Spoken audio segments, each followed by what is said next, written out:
Assalamualaikum warahmatullahi wabarakatuh. Perkenalkan, nama saya Fari Faroji. Saya berasal dari Fakultas Syariah dan Hukum Universitas Islam Negeri Sumatera Utara. Pada kesempatan kali ini, saya akan menjelaskan sedikit bagaimana sejarah perkembangan hukum adat di Indonesia. Hukum adat atau hukum kebiasaan adalah serangkaian aturan yang mengikat pada suatu masyarakat yang tidak tertulis dan bersumber dari kebiasaan yang tumbuh dan berkembang pada suatu masyarakat tertentu yang kemudian diterima menjadi hukum secara turun-temurun. Peraturan adat istiadat kita ini merupakan adat-adat Melayu Polinesia yang sudah terdapat pada zaman pra-Hindu. Lambat laun terjadi alkulturasi antara kultur Hindu, Islam, dan Kristen yang kemudian mempengaruhi kultur asli tersebut.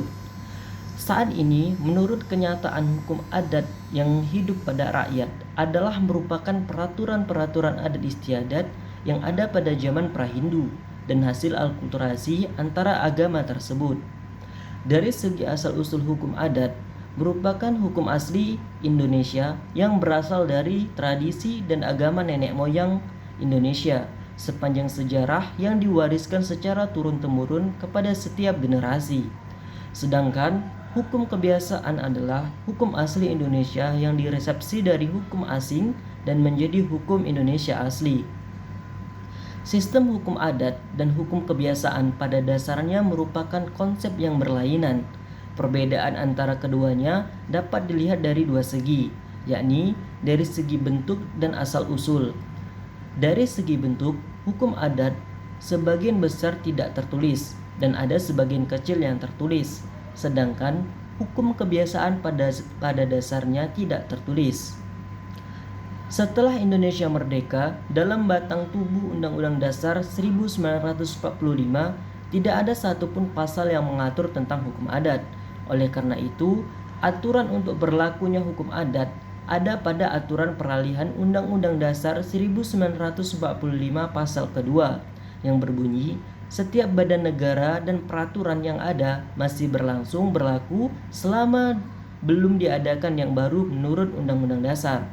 Aturan peralihan pasal 2 ini menjadi dasar hukum sah berlakunya hukum adat.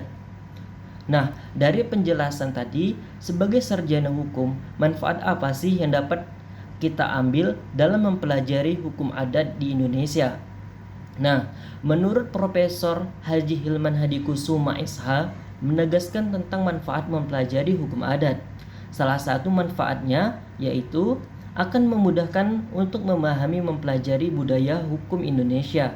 Kita tidak menolak budaya hukum asing sepanjang tidak bertentangan dengan budaya hukum Indonesia. Begitu pula dengan mempelajari hukum adat, maka akan diketahui hukum adat yang mana dengan manfaat yang ternyata tidak sesuai lagi dengan perkembangan zaman, dan hukum adat yang mana yang mendekati atau yang dapat diperlakukan sebagai hukum nasional. Nah, demikian saja penjelasan saya mengenai tentang sejarah perkembangan hukum adat yang ada di Indonesia. Semoga dari penjelasan saya tadi dapat menambah wawasan kita mengenai tentang bagaimana perkembangan hukum adat yang ada di Indonesia. Sekian video kali ini, saya ucapkan Assalamualaikum warahmatullahi wabarakatuh.